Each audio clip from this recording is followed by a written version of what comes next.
Hello, everyone, and welcome to the Indie Creative Comics Podcast, where we are all about independent comics.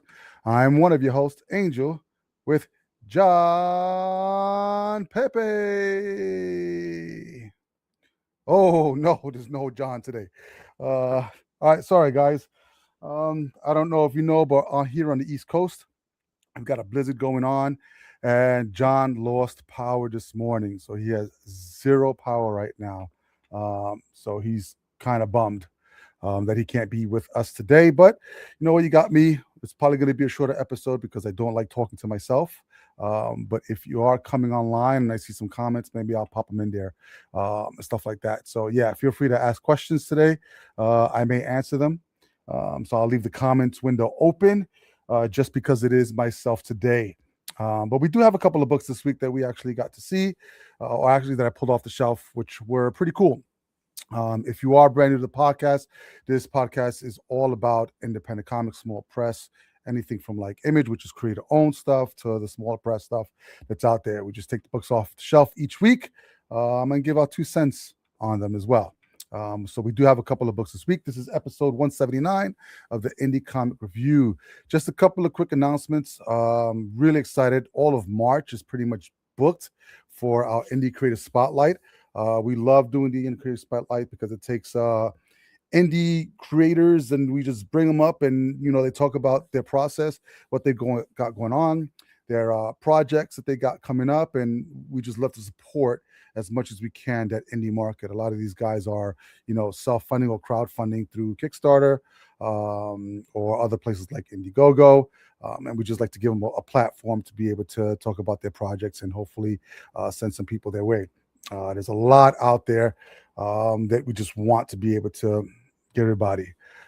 We got Joseph. He says, what's your favorite indie book right now? What am I reading consistently right now that I really like? I mean, last week we got the Shadows of the Spirit book, which was really, really funky. And definitely, I'm definitely going to keep up on that one. I'm really into Barbaric, that series. So right now I think they're on their 4th volume.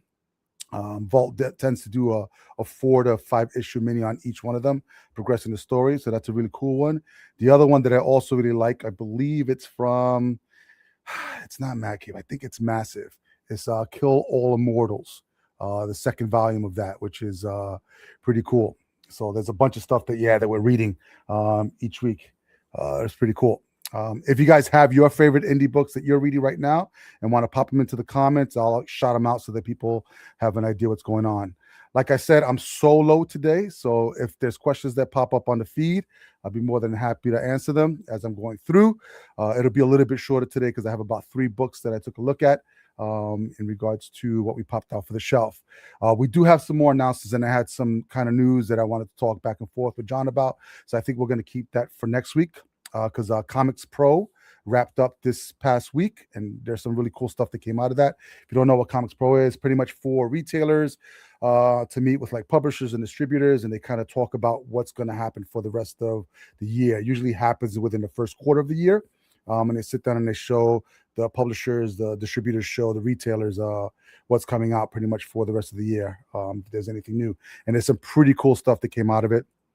We got what to say is Robert Kirkman did a keynote. He said some really interesting stuff that I just want to pick John's brain about and see where he's at with that in regards to what Robert Kirkman had to say about the industry and indie comics themselves, and how we kind of need more of those independent stories out there. So yeah, we'll definitely talk to that. And then there were a couple of deaths that came upon us as well for some of the pop culture, so we'll leave that for next week as well. I did want to share, however, again, I want to thank everybody who actually supported our first Kickstarter of Project Shadow Breed #1. It was successful. As of this date, all rewards have been shipped out. All books are there. We're actually preparing the website so that we can actually start to offer issue 1 on the website, probably the late March or April-ish, around there. So you guys will be able to pick up a copy of that, as well as some of the rewards that we did have left over, like Marek's dog tags and stuff like that, which are pretty cool. a piece to collect. Starting, I believe, the first week of March, that first Monday in March, we're going to have issue 2 of Project Shadow Breed up on Kickstarter. So you can actually head over to projectshadowbreed.com. It'll take you right to the Kickstarter pre-launch page. You can just sign up. So it'll notify you when we actually launch the actual Kickstarter. But I believe it's that first Monday in March, and we're already looking for this one to be super hot, just because we're bringing in somebody new that's supposed to kick Marek's ass, and I think he's going to do a pretty good job at it as well. If you don't know what Project Shadow Breed is about, I implore you to go over to projectshadowbreed.com. You can read up on it. If you're a fan of like Punisher, fan of like, classic monsters like werewolves and Dracula and Frankenstein, it kind of mixes all of that stuff in there, which is, it's fun, and it even mixes in some aliens and stuff like that, which is pretty cool. So yeah, head over to projectshadowbreed.com.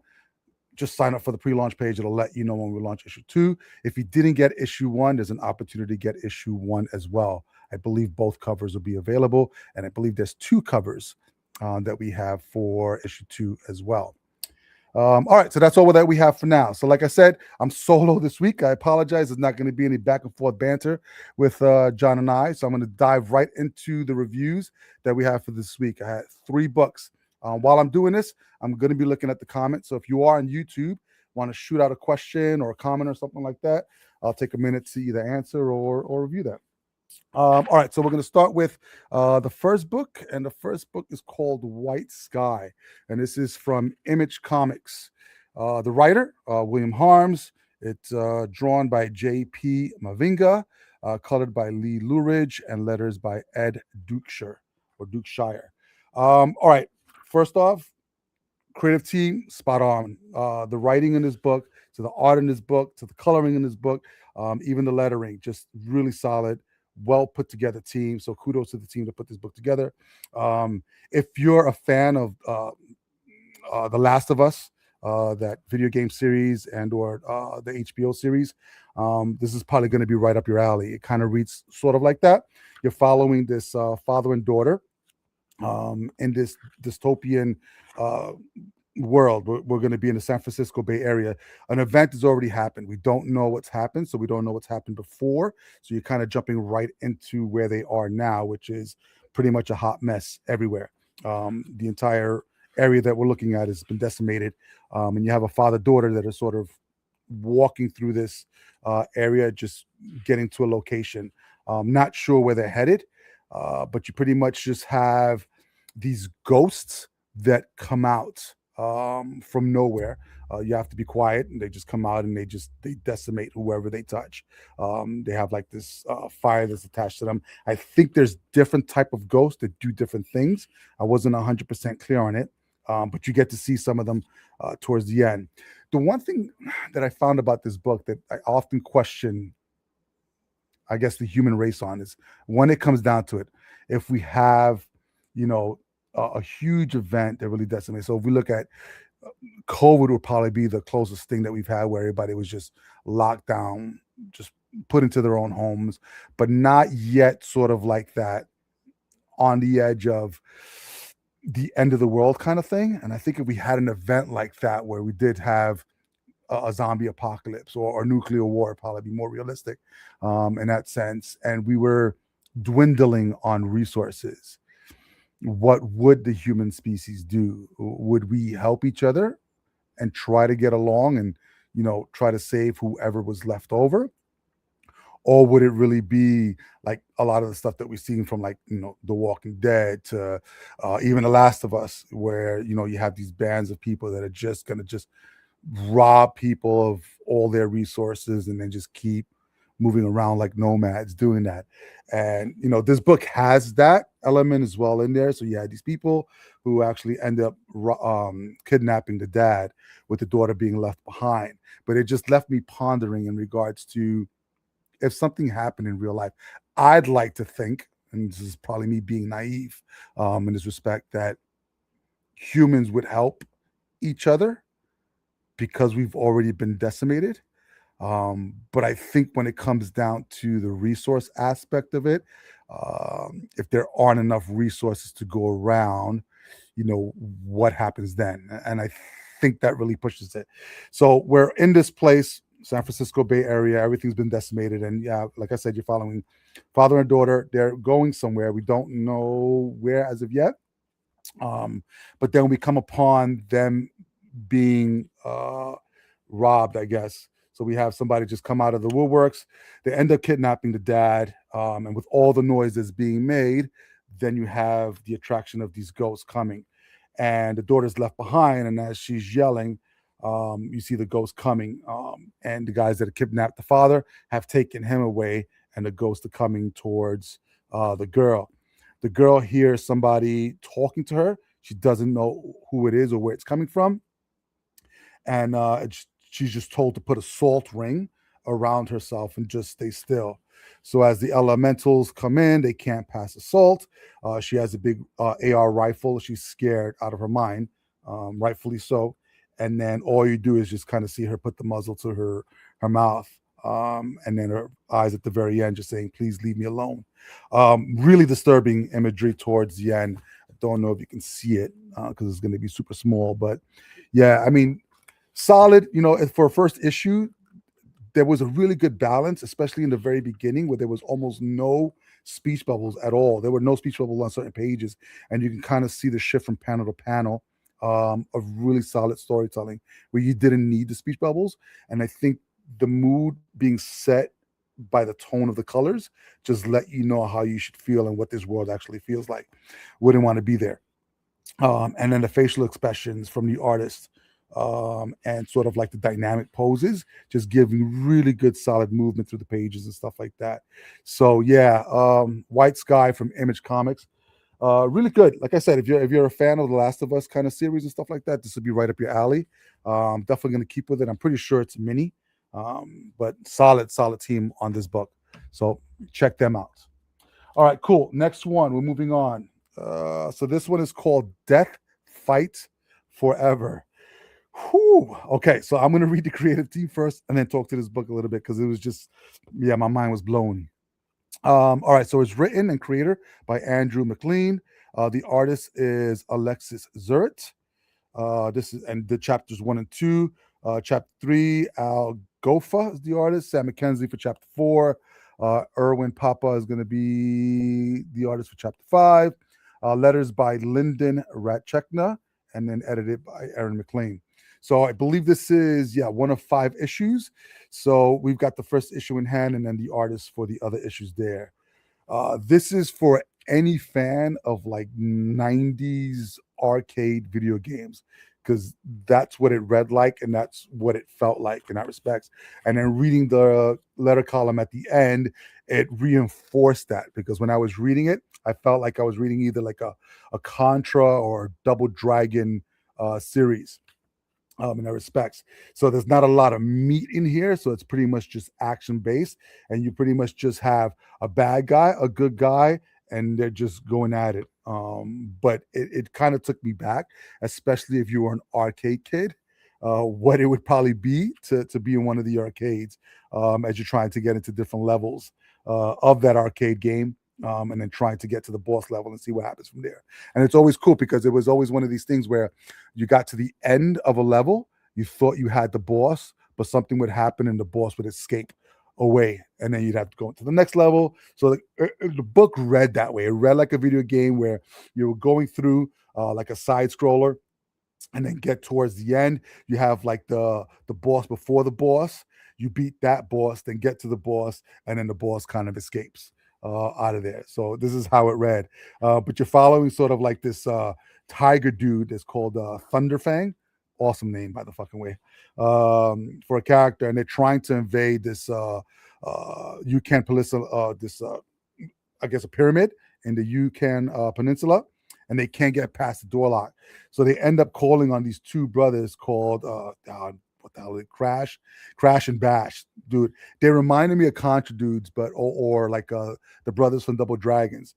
They spoke like they were straight out of the 90s as well, which was even more hilarious. They get to go and try to pick the lock. They do pick the lock, and then you have the semi-boss who comes out. Her name is Marla. What's fantastic about her is that she's dressed like a cop, but is not a cop at all. So she tries to get in these guys' way while the boss is gonna go ahead and escape and stuff like that. And so the boss ends up escaping and leaving Marla stranded. So at the end, you can see that she's kind of pissed. And then these helicopters come out of nowhere with huge chains and pick up the temple into the air and just start flying away. And the boss man, who looks like a big like serpent dude, ends up wanting to kill Thunderfang by shooting a missile at him. Shoots the missile, but ends up killing one of the brothers instead. So yeah, that's where that book ended. It's really, really, really funky. It's one of these things where it's like I appreciate this medium for what it is, and it really is about anything. You can take any topic in life, any topic that you dream about, any topic that has influenced your life, and make it a comic, which is utterly insane, but a beautiful thing. Yeah, it's one of five. It's one of these things where I was reading, I was like, I didn't know if I was really into it, but I was like, this is it's really good. Yeah, it's really good. Like I said, if you are nostalgic for that 90s kind of like video game, you know, motion and art style and dialogue, this will be right up your alley. So from Image Comics, Death Fight Forever. Yeah, check it out. It's kind of genius. Model the cop, the non-cop. All right, cool. Last one. So we're moving on to our last book. This one was a little bit meaty and not meaty at the same time. You had so many tropes in this one. All right, so this was called End of Life. It's from Vertigo. So we did have a discussion. We had a book, I believe, last week from Vertigo as well. John and I were contemplating whether or not we wanted to bring Vertigo into the mix because it is DC Vertigo. DC is one of the big two companies, but Vertigo is supposed to be their creator-owned content. So as far as we know, because Vertigo was out for a while, it's come back. We decided to keep it in there because as far as we know, it's still creator-owned content under the Vertigo label. All right, so what do we got? Yeah, this one was all over, not all over the place where you didn't understand it, but there was a lot in this particular book. But basically, you have sort of this guy. It follows this guy named Eddie Stallion, and he's an assassin, or he's part of an outfit of the menagerie of that have like animal faces. So when you're accepted into the group, you're given an animal, not persona, I guess, but they all have their hoods for us. So like there's a raven, there's a horse, there's all these different types of animals. So hold on, I got a question from Joseph again. Comic book titles aside, did you find any creative team presently out there? Put it up here to watch out for. Oh, dude, that's a good question. It's tough because we read so many, and when it comes to the indie stuff, it's hard to. For me, it is at least. John's really good at remembering who's written and who's drawn what, so he'll do that out the top of his tongue. But for me, it's a little bit harder because I don't retain that information. I just retain the stories and stuff like that. But it's a really solid question.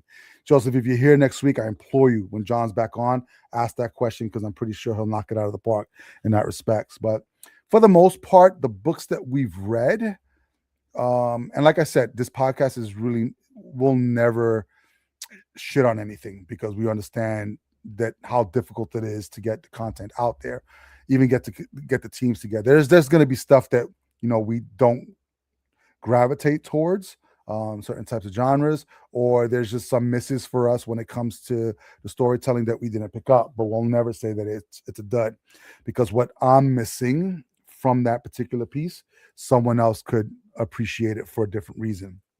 But as far as like creative teams, all the books that we've given like solid A's to, it's that perfect combination of the writer, the artist, and the letterer and the colorist just being spot on. And I think one of the things that most people miss when it comes to really solid books that are out there is having a really solid letterer, because they add that element to the artist as well. So really solid letterers don't distract from the art. They actually bring out the art and what's being, they bring out the writer's words. So yeah, solid question, Joseph. Like I said, if you're back next week, definitely ask it again. I'm pretty sure John will give you a rundown. All right, but back to End of Life. So yes, so you're following Eddie Stallion. He's number one. He's an asshole. He's a prick. He's just one of these guys. I'm trying to think of that movie with Mel Gibson where he was getting out of jail. What was it called? I'm not going to remember it. And he was a thief. And the guy, his girlfriend and his best friend kind of screwed him over, went to jail, came back out, and he wanted his $75,000 back, whatever it was. But there was a guy that was in it that was part of the outfit, what it was called. It was a blonde guy that was his partner. And this guy, Eddie Stallion, reminds me of him because he's such a prick in that way, just about himself. However, he can back up the stuff that he's saying. So Eddie Stallion is not, a schmuck. He actually can back up he can back up being an asshole. So we pretty much just see Eddie in the very beginning. He's, being hunted down by the Menagerie, the group that he's part of. So we're starting kind of like in the middle of the story. And his handler, is going to try to get him out of this and trying to understand what they did. And then sort of you get this backstory of how they got to this point. So Eddie was hired by this group of brothers who actually lost one of their brothers that couldn't make it in, and then they brought Eddie in to rob this rich person. Joseph, again, hand lettering or digital? Dude, I think it really doesn't matter. I mean, hand lettering is fantastic if they can do it. It's such an art form in itself, typography, but tough and time consuming. And a lot of stuff is done digital these days. I think there's still people that work on paper. So if we look at like Greg Capullo, who still just does all of his art on art boards and stuff like that, you can get those art boards in and then letter them. But yeah, if you're a digital letterer, being able to make it look really solid, like it's almost like it's lettered by hand, is a skill unto itself. But either or is good. And I would say the same thing for art. I think in this day and age, with the amount of turnout that you have to have, keeping yourself on the schedule so that you can have your material out, especially for indie creators. Because I think one of the things that most indie creators struggle with is keeping a timeline. And I think it's hard because it's not their full-time job. They got full-time jobs, and they're working on side projects like their comic book. So you'll get something once a quarter or once every 6 months or once a year. And that can be quite challenging. So with having, access to digital apps, I mean, for myself, I only do covers traditionally. So I'll put them on paper, put them onto an art board, ink them, then scan them, and then do everything else digitally. But all interiors that I do and stuff like that, I use Procreate to do a lot of the art, and then a combination of Photoshop and Clip Paint Studio to put the panels together and stuff like that. So, yeah, being able to do both now is really key, especially when you're crunched on time and need to get stuff to different people. And creative teams aren't in the same area per se like they used to be. I mean, you don't have a lot of these bullpens where you have the artists and everybody all there just passing stuff off. A lot of times I'm passing stuff off to people that live in a completely different country. So it's tough. Yeah, great question.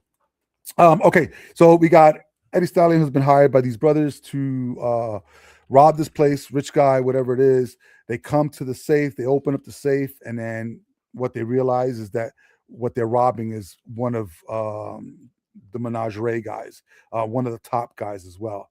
So Eddie just says, "Hey, who set up this job? Blah blah." He says these two guys over here shot them dead on the spot. And then so now we jump back to him and his handler saying that he has to get the hell out of wherever he's at because there's a big price on his head, a reward price. And the person that they've actually robbed is one of these guys who does not let shit go. So no matter what happens, he's not going to let it go until Eddie is dead.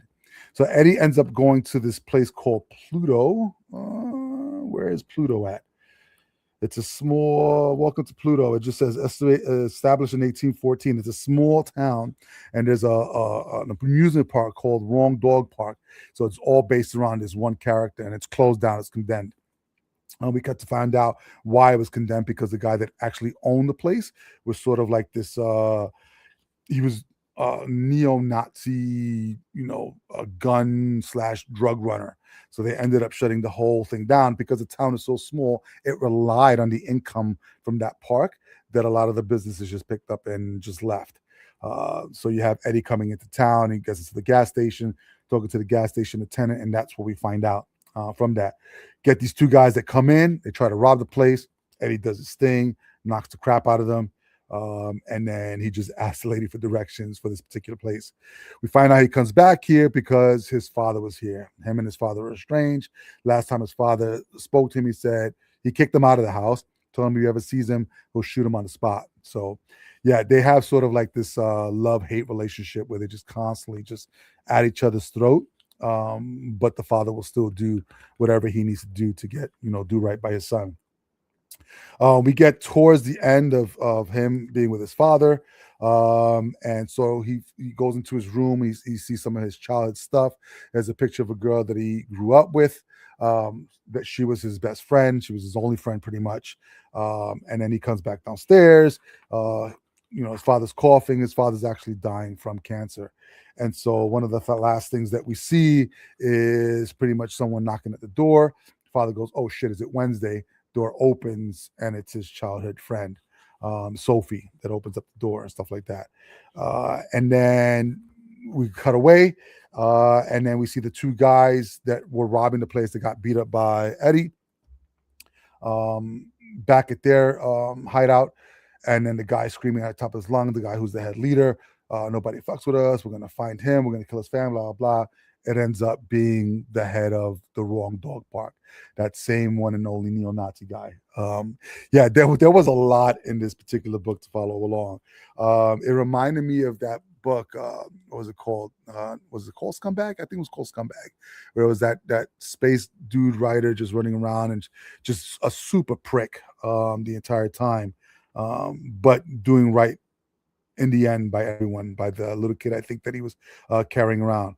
So this is what we have. We have a super prick who got himself into a situation with the outfit that he belongs to is now hunting him down. So you got a little bit of like John Wick in there, a little bit of that scumbag thing going on in there as well. And then now he's got two sets of people that are hunting for him. So it's going to be interesting to see where this book goes. So I found it, really interesting. So if you're a fan of that type of like John Wick kind of stuff, yeah, End of Life from Vertigo. Check it out. It'll be cool and whatnot. And that's the 3 books that I have for you this week. Like I said at the very beginning of this podcast, on the East Coast here, we've got some storms going on. So it knocked out John's power. That's why he's not here this week. So you only got me. Shorter podcast, but I gave you 3 solid books that we had for this week. Definitely check them out. So you got White Sky from Image Comics. Really, really cool. If you're a fan of Last of Us, check it out. You got Death Fight Forever. 90s video game, nostalgia right there. So if you're a big fan of like Double Dragon, Contra, that type of stuff, check out that book. That's also from Image Comics. And then End of Life, John Wick style kind of. I think it was called Payday. Was it called Payday? No, Payback. Yes, the movie was called Payback with Mel Gibson.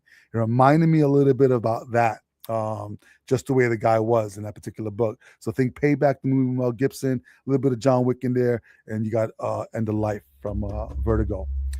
Pretty cool stuff there as well. I think that's it. All right. Well, that's going to take us to the end of this episode this week. I said like a short one, but John will be back next week and we'll be able to discuss a lot of the news items that I wanted to discuss, which were really key for this week. All right. Listen, thank you guys for joining us. If you like what you heard, subscribe to the podcast. Better yet, invite some of your friends to come and listen to us. We're live every Monday at 1 p.m. We'll go live. If you have questions, we'd be more than happy to answer them. So feel free to write them into the comments, especially if you're on YouTube, because that's where we're reading them from. If you're a creator and you want to be on our podcast, go over to indiecreatorcomics.com, fill out the podcast form. John and I would love to have you on to talk about you and or your projects that you've got coming up. If you're on social media, at Indie Creator Comics, that's where we are everywhere. Last but not least, support your local comic shops, because without them, we would not be able to do what we love to do, and that's read comics every single week and bring you our reviews, news, and interviews.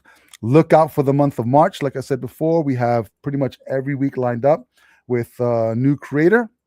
And we want to share what they've got going on, and hopefully you'll be able to support them and what they're doing as well.